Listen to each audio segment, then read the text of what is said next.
this. We don't pay any royalties on this, so we're fine. Whenever you guys see me sit down in the back there, you can go ahead and get started. You ready? All right. Enjoy.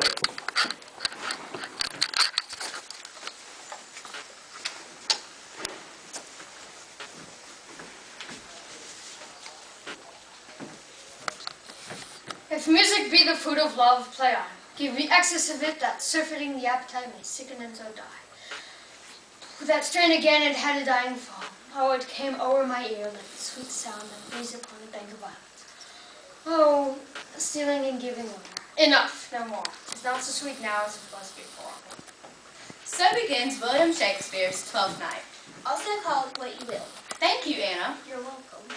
That was Orsino, Duke of Illyria. Duke rhymes with puke. Thank you, Anna. That's called a live with you, Duke. Well, Orsino is in love with Olivia, but Olivia is not in love with him. In fact, Olivia has completely sworn off the company of men ever since her father and brother died. Meanwhile, off the coast of Illyria, there is a terrible shipwreck. Viola and her twin brother, Sebastian, are thrown from the wreckage. Viola is saved by the captain, who also tells Viola that Sebastian was still afloat when he last saw him. The captain and Viola floats ashore in Illyria, and Viola asks the captain if he knows anything of Illyria. Aye, madam. Well, for I was bred and born not 3 hours' travel from this very place. Who governs here? A noble duke in nature as a name. What is his name? Orsino. Orsino. I've heard my father name him. He was a bachelor then. And so is now, or was so very late. For but a month ago I went from hence, and thence was fresh and murder. He did seek the love of fair Olivia. What she? A virtuous maid, the daughter of a count, that died some 12 months since, then leaving her in the protection of his son, her brother, who shortly also died, for whose dear love, they say, she hath endured the company and sight of men. This is where it starts to get tricky. So pay attention. Viola thinks her brother is lost at sea. And she feels bad for Orsino, the Duke. And Duke grounds his peak. So Viola decides to get Orsino and Olivia together. So she says she'll become one of Olivia's servants. But Olivia is not taking anyone into her service. So she decides to become one of Orsino's servants. But only male servants may speak to Orsino. So she decides to dress as a man and become Orsino's servant. Naturally. She gets men's clothing from the captain and changes her name to Cesario. And she, whatever. Cesario quickly becomes one of Orsino's most trusted advisors. I have unclotched to thee the book, even of my secret soul. Therefore, good youth, address thy gate unto her. Be not denied access. Stand at her doors and tell them that there thy fixed foot shall grow, till thou have audience. I'll do my best to woo your lady. Yet a bar full strife. Whoever I woo, myself I would be his wife. And so, Viola stood at Olivia's door, and was granted access. And Viola laid out her lord's love for Olivia to judge.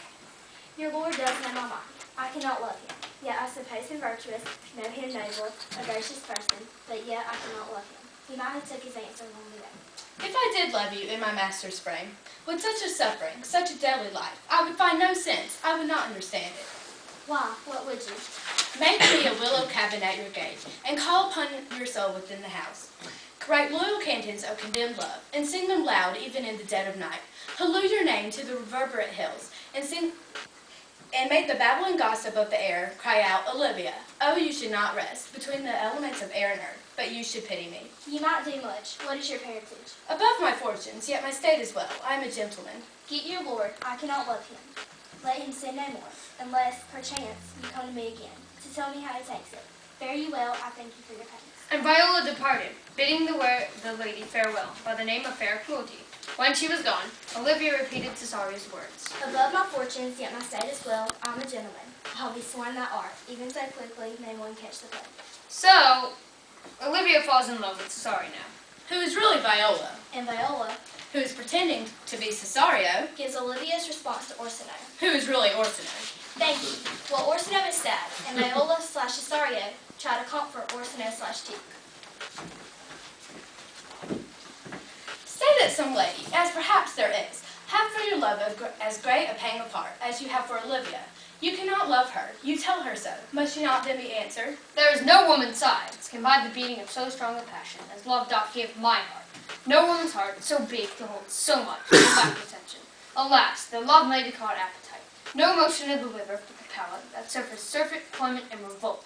But mine is all as hungry as the sea and can digest as much. Make no comparison between that I love a woman can bear me and that I owe Olivia. Aye, but I know. What dost thou know? Too well what love women to men may owe. In faith, they are true of heart as we. My father had a daughter loved a man, as it might be perhaps, were I a woman, I showed your lordship. And what's her history? A blank, my lord, she never told her love, but like concealment like a worm in the bud, feed on her damaged cheek. Is not this love indeed? We men say more, swear more, but indeed, our shows are more than will, for still we prove much in our vows, but little in our love. So let's recap. Orsino loves Olivia, Olivia loves Cesario. Who is really Viola? And Viola loved Orsino. You know what? I don't think this is confusing enough yet. I think you're right.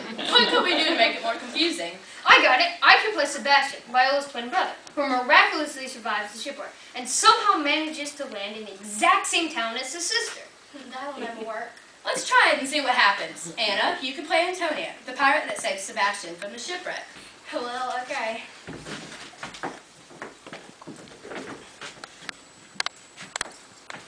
My kind Antonia, I can know the answer made, but thanks and thanks. What's to do? Shall we go see the relics of this town?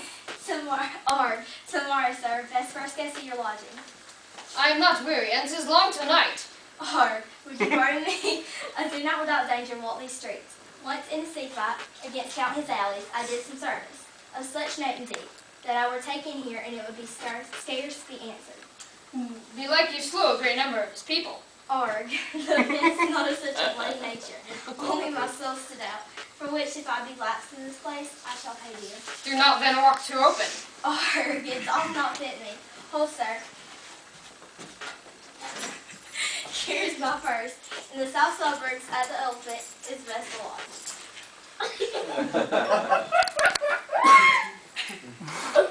I'll be your purse bearer and leave you for an hour. To the Elephant. I do remember. Hey, can we go back just a little bit and meet the other members of Olivia's household? The ones she shut herself in with. Sure, let's see. There's her drunk uncle, Sir Toby Belch, And his not too smart friend, Sir Andrew Aguchi. who wants to marry Olivia.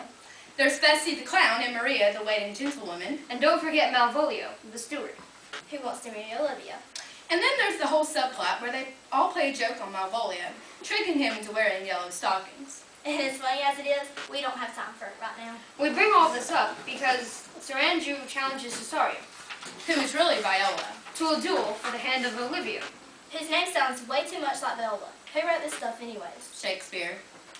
Anyway, the fight begins, and Antonia appears, thinking he is saving his friend Sebastian, is really saving Cesario, who is actually Viola, Sebastian's twin sister. Put up your sword. If this young gentleman have done offense, I take the fall on me. If you offend him, I for him defy ye. You, sir, why, what are you? One, sir, that for his love dares yet do more. Then you have already in pride, to you he will. Nay, if you be an undertaker, I am for you. Unfortunately, Antonio is recognized as the pirate that fought against the Duke and is arrested. As he is being taken away, he asks Cesario, who he thinks is Sebastian, for his purse back. Okay, I must entreat you of some of that money. What money, sir? For the fair kindness you have showed me here. And, heart, being prompted by your present trouble, out of my lean and low ability, I'll lend you something. Will you deny me now? Let me speak a little. This youth that you see here, I snatched one half out of the jaws of death.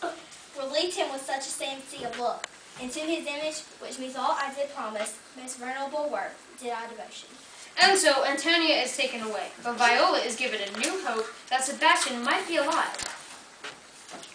He named Sebastian, I my brother know, yet living in my glass. Even such and so, in favor was my brother, and he went, still in this fashion, color, ornament. For him I imitate.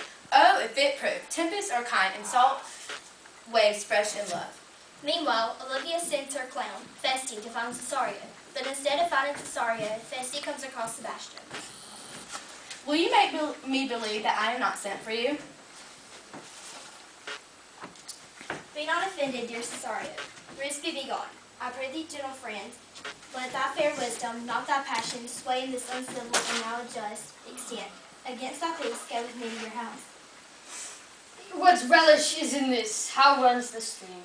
It's